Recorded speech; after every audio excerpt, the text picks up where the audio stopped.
എല്ലാ പ്രിയപ്പെട്ടവർക്കും ക്രിസ്തുയേശുവിൻ്റെ നിസ്തുല നാമത്തിൽ സ്നേഹവന്ദനം. ഇന്നത്തെ നമ്മുടെ ധ്യാനത്തിനായി വിശുദ്ധ മത്തായി എഴുതിയ സുവിശേഷം 14-ാം അധ്യായം 1-2 വാക്യങ്ങൾ. മത്തായി 14-ന്റെ 1-2 വാക്യങ്ങൾ. ആ കാലത്ത് ഇടപ്രഭുവായ ഹേരോദാവ് യേശുവിൻ്റെ ശ്രുതി കേട്ടിട്ട് അവൻ യോഹന്നാൻ സ്നാപകൻ, അവൻ മരിച്ചവരുടെ ഇടയിൽ നിന്ന് ഉയിർത്തു, അതുകൊണ്ടാകുന്നു ഈ ശക്തികൾ അവനിൽ വ്യാപരിക്കുന്നത് എന്ന് തൻ്റെ ഭൃത്യന്മാരോട് പറഞ്ഞു. കർത്താവിൻ്റെ പരിശുദ്ധ നാമം വാഴ്ത്തപ്പെടട്ടെ. 14-ാം അധ്യായത്തിലെ 1-ാമത്തെ സംഭവത്തിൽ നിന്നും ഹേരോദാവും അവൻ്റെ ആളുകളായ യഹൂദന്മാരും ആത്മീയമായി ഏറ്റവും താണ നിലവാരത്തിലായിരുന്നു എന്ന് മനസ്സിലാക്കാം. ജലപ്രളയത്തിന് മുൻപുണ്ടായിരുന്ന അതിക്രമവും അസന്മാർഗികത്വവും വീണ്ടും ഹേരോദാവിൽ വെളിപ്പെട്ടിട്ടുണ്ട്. അതായത് ഹേരോദാവ് ഒരു തരത്തിൽ അസന്മാർഗികമായി ജീവിച്ച ഒരാളാണെന്ന് ഈ ഭാഗം നമ്മളെ ഓർമ്മിപ്പിക്കുന്നു. അങ്ങനെയാണ് യോഹന്നാനെ കൊലപ്പെടുത്തുന്നത്. വിനയത്തിൻ്റെ മറവിലുള്ള ഈ കഥ രാജ്യത്തിൻ്റെ മർമ്മങ്ങളെക്കുറിച്ച് പറഞ്ഞതിനോട് ചേർത്ത് നിർത്താം. ഇതിൽ നിന്ന് നമുക്ക് മനസ്സിലാക്കാൻ പറ്റുന്ന ഒരു കാര്യം, രാജ്യം മർമ്മ വിഷയമായിട്ടിരിക്കുമ്പോൾ അതിക്രമവും മർമ്മമായി പ്രവർത്തിച്ചുകൊണ്ടിരിക്കുന്നു എന്നതാണ്. മത്തായി 14-ാം അധ്യായത്തിൻ്റെ 12-ാം വാക്യത്തിൽ യോഹന്നാന്റെ തടവിനെക്കുറിച്ച് പറയുന്നുണ്ട്. വിശുദ്ധ മത്തായി 11-ാം അധ്യായം 1 മുതൽ 6 വരെ തടവിൽ വെച്ച് യോഹന്നാന്റെ വിശ്വാസം പതറുന്നതിനെക്കുറിച്ച് സൂചിപ്പിക്കുന്നു. യോഹന്നാനെ തടവിലാക്കാനുള്ള കാരണം എന്താണെന്ന് 14-ാം അധ്യായത്തിലുണ്ട്. യേശു വളരണമെന്നും താൻ കുറയണമെന്നും ആഗ്രഹിച്ച വ്യക്തിയാണ് യോഹന്നാൻ.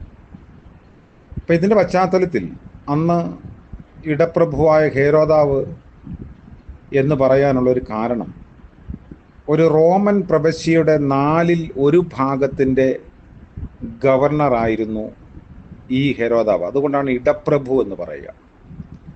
യേശുവിൻ്റെ ജനനത്തെ തുടർന്ന് ആൺകുട്ടികളെയൊക്കെയും കൊലപ്പെടുത്തിയ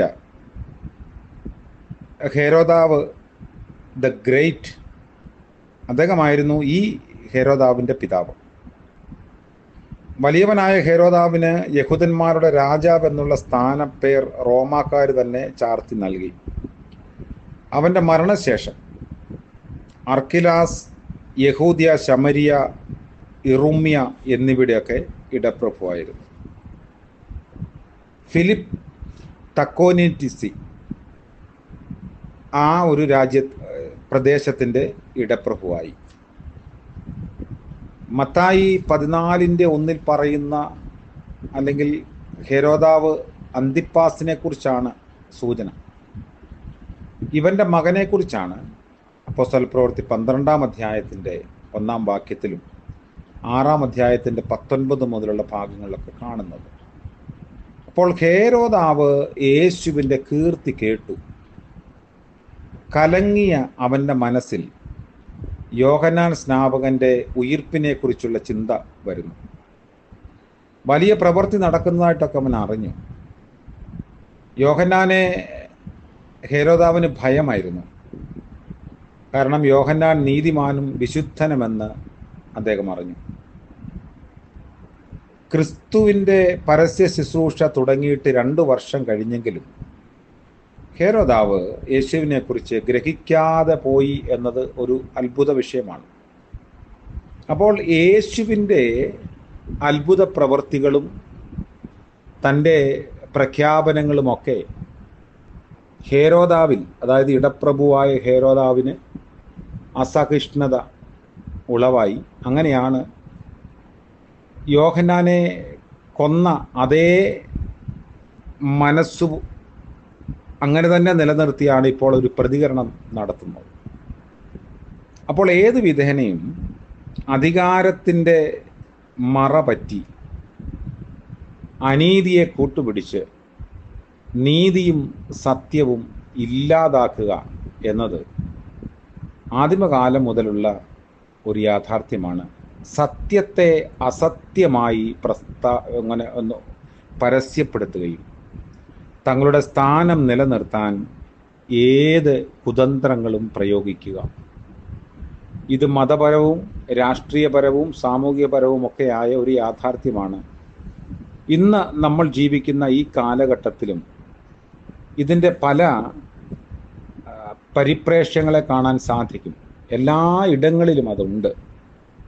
സത്യത്തെ അസത്യമായി പ്രചരിപ്പിക്കുക. അതുകൊണ്ടാണ് സത്യാനന്തര കാലത്തിൽ നമ്മൾ ജീവിക്കുന്നു എന്ന് പറയുന്നത്. ഹെരോദാവ്, ഇടപ്രഭുവായ ഹെരോദാവ് അതിനുള്ള ശ്രമം നടത്തുന്നതാണ് ഇവിടെ കാണുന്നത്. എന്നാൽ ചരിത്രം പരിശോധിക്കുമ്പോൾ സത്യം ജയിക്കുകയും അസത്യം പരാജയപ്പെടുകയും ചെയ്തു എന്നതാണ് യാഥാർത്ഥ്യം. നമ്മൾ ജീവിക്കുന്ന കാലഘട്ടത്തിൽ സത്യത്തോടൊപ്പം നിൽക്കുന്നുവെങ്കിൽ തീർച്ചയായും അത് നമ്മുടെ വിജയമാണ്.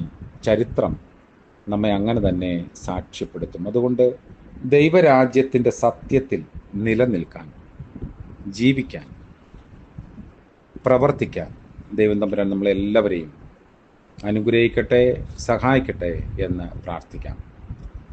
കാരുണ്യവാനായ വാഴ്ത്തപ്പെട്ട ഞങ്ങളുടെ ദൈവമേ, സ്വർഗീയ പിതാവേ, മനോഹരമായ പുതിയ ദിനത്തിൻ്റെ പ്രഭാതം ഞങ്ങൾക്ക് ദാനമായി നൽകിയതോർത്ത് നന്ദിയോടെ ഞങ്ങൾ അങ്ങയെ സ്തുതിക്കുന്നു. പുതിയ ദിനത്തിൻ്റെ സാധ്യത ഞങ്ങൾക്ക് നൽകണമേ.